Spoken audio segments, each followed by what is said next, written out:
சில காலமாக நீ நீயாக இல்லை. மனதில் கவலைகள் உன்னை காயப்படுத்துகிறது. நீ வாய் திறந்து கேட்காத கோரிக்கைகளையும் உன் மனம் அறிந்து செய்து தருவேன். நடக்கவே நடக்காது என நீ நினைத்தாலும் அதை நடத்தி கொடுப்பேன். உன் அப்பன் முருகன் இருக்கிறேன், கலங்காதே. ஒரு நல்ல விஷயம் நடக்கும் என்று நினைத்து கொண்டு இருக்கிறாய். அது நடக்குமா அல்லது நடக்காதா என்ற குழப்பத்தில் இருக்காதே. அது கண்டிப்பாக நடக்கும். நான் இருக்கிறேன், பார்த்துக்கொள்கிறேன். தனியாக நீ படுகின்ற கஷ்டங்களும் தனிமையில் நீ வடிக்கின்ற கண்ணீரும் ஒரு நாளும் வீணாகாது. நீ படுகின்ற துயரங்களை மற்றவர்கள் அறியாமல் போகலாம். நீ பட்ட கஷ்டங்களுக்கு பலன் உண்டு. யாமிருக்க பயமேன்? நீ கலங்கினால் என் மனமும் கலங்கும். உன் கரம் பிடித்து வழி நடத்துவது நானே.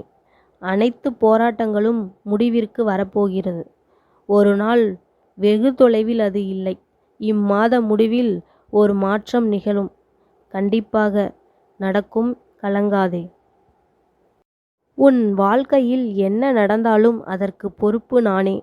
கஷ்டங்களை கொடுக்க தெரிந்த எனக்கு சந்தோஷத்தையும் கொடுக்க தெரியாதா என்ன?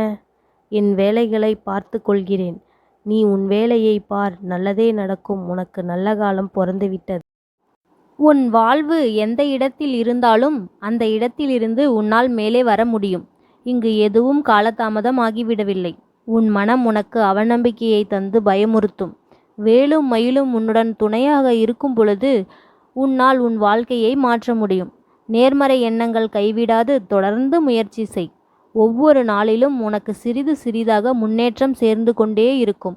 நல்லதே நடக்கும் உன் வாழ்வில், என் தங்கப்பிள்ளையே. நீ இழந்தவைகளை நான் உனக்கு மீண்டும் தரப்போகிறேன். அதே நேரம் அதற்கு முன்பு அதனை எப்படி இழந்தாய் என்பதை நீ அறிவாய். மீண்டும் அந்த தவறுகளை செய்யாமல் இரு. ஒன்று இல்லாத போதுதான் அதன் அருமை தெரிகிறது. இருக்கும் பொழுது அதன் அருமை தெரிவதில்லை. உனக்கு பிடித்ததை வேண்டாம் என்று விட்டுவிடுவது கஷ்டம்தான். ஆனாலும் அதுவாகவே உன்னை விட்டு போகும்போது அதை நீ பிடித்து வைக்க நினைப்பது முடியாத காரியம். நீ தவறே செய்யாமல் அவர்களிடம் மன்னிப்பு கேட்க எதற்காக? அந்த உறவு இழந்துவிடக்கூடாது என்பதற்காக இவ்வளவு போராடுகிறாய். உரிமை இருந்தும் அவர்கள் உன் அன்பையும் உன் அக்கறையும் உதாசீனம் படுத்துகிறார்கள். அவர்களுக்கு இதே நிலைமை வரும்பொழுதுதான் உன் துயரத்தை அவர்கள் அறிவார்கள். நான் பெற்ற செல்வம் நீ. உன் தன்மானத்தை இழந்து ஏன் இவ்வளவு அவதிப்படுகிறாய்? இதுவல்ல உன் விதி. உன் விதியை மாற்றி எழுதிவிட்டேன். சற்று புரிந்து கொள்.